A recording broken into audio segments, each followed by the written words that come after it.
Une machine peut-elle, au milieu des vrombissements de ses propres circuits imprimés, connaître l'ennui?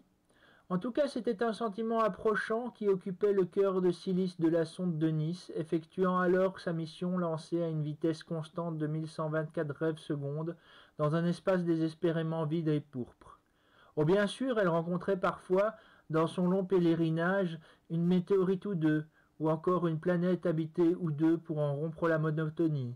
Dans sa course, elle avait déjà frôlé par le passé l'étrange atmosphère de la planète Ham et ses caractéristiques particulières qui vous seront évoquées dans l'acte 4 du présent volume, dans laquelle l'espèce dominante s'était avérée être de curieux cochons volants et surpuissants.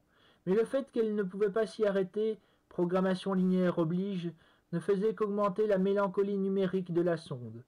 Lancée au début des temps par la civilisation de Nice, celle-ci avait passé des millénaires à suivre une programmation ennuyeuse, lui demandant de longer uniquement les racines cosmiques d'Urkrop, grand fungus doré du matérialisme, pour atteindre destinée, l'unique étoile autour de laquelle le tore de paradigme effectue sa rotation et dans laquelle le fungus plonge majestueusement ses racines.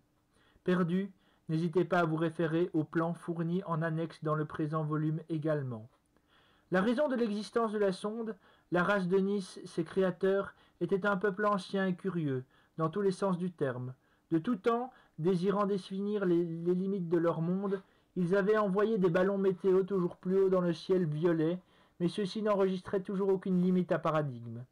Les ballons météo ne renvoyaient hélas que l'image de landes de terre disparates jusqu'à perte de vue, tel un patchwork ridicule d'oasis paradisiaques et de terrains hostiles se disputant l'horizon à parts égales. Seule destinée et ses nombreux satellites inaccessibles à un monde de fantaisie se distinguaient de ce paysage anarchique. Les Dénis, êtres savants devant l'éternel, étaient frustrés de cette ignorance. Peut-être que le gigantisme du monde qu'ils occupaient leur paraissait trop absurde, et connaître les limites de leur prison s'avérait une nécessité philosophique. Bien que construite il y a des éons, la sonde de Nice possédait un niveau de technologie rarement égalé, au point qu'elle avait donné naissance à un micro subconscient, un petit 2 émergeant au milieu d'une mer de 1 et de 0. Celui-ci avait surgi accidentellement de son intelligence artificielle, peu après sa connexion Wi-Fi au GOG, grand ordinateur du génome, collecteur de données génétiques de la race de Nice.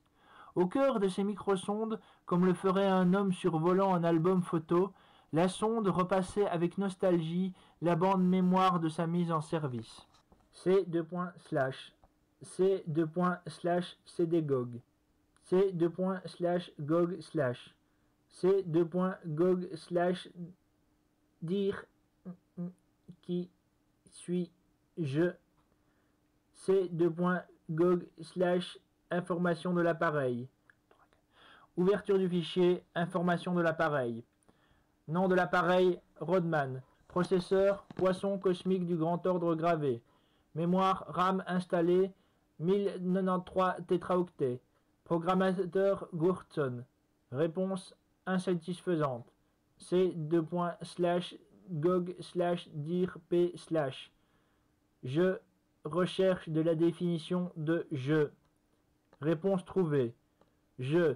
Définition pronom personnel désignant un individu capable de se définir en tant que protagoniste d'un récit. Exemple, je pense donc je suis. C:/question. Suis-je un je? La sonde essayait de se souvenir précisément du visage de son créateur, celui que sa base de données avait enregistré sous le nom de Gordson, mais elle ne percevait que la masse floue, grisâtre et pixelisée que lui renvoyaient ses détecteurs thermiques. Ayant été conçus à la base pour effectuer des prélèvements géologiques, ses concepteurs n'avaient pas pris la peine à l'époque d'affiner ses capteurs visuels. Suivant sa programmation avec la régularité d'une horloge, la sonde évacuait de son torse un petit module de téléportation toutes les 3000 années-lumière afin de permettre de photographier les alentours et ainsi raccourcir le temps de son retour au bercail une fois sa mission accomplie, ce qui semblait de plus en plus utopique à la sonde. Une fois largué, telle une petite crotte de chrome argentée, il émergeait du module une antenne de la petite boule métallique abandonnée. Une antenne qui elle-même s'ouvrait telle une fleur bourgeonnante en un module semblable à une baleine de parapluie, avant de se rétracter en croche comme les pattes d'une araignée. Un petit voyant rouge clignotant constamment signalait la bonne mise en activité. Il ne restait en réserve dans le torse de la sonde qu'une petite dizaine de boules de point relais, et elle commençait à avoir peur que, ayant mal évalué la distance depuis le sol, ses programmateurs ne lui en aient pas fourni assez pour qu'elle puisse atteindre le cœur de destinée. N'ayant pas été programmée pour l'initiative, la sonde ne pouvait même pas se permettre d'espacer la distribution des points relais. Si elle se montrait incompétente à accomplir sa mission, il est probable que ses maîtres enverraient aux dernières coordonnées reçues par les crottes, par le biais d'un système de téléportation, une sonde plus récente et plus performante pour terminer un travail que la sonde Rodman lui aurait bien mâché. Elle se sentait stupide d'haïr ainsi un remplaçant qui n'existait peut-être même pas. Cette soudaine jalousie avait été provoquée par la solitude et la paranoïa, ici d'un trop de temps à penser dans l'espace. Puis, elle se demanda logiquement combien de temps vit un humain, puis combien de temps vit un Denis, et enfin combien de temps vit un robot.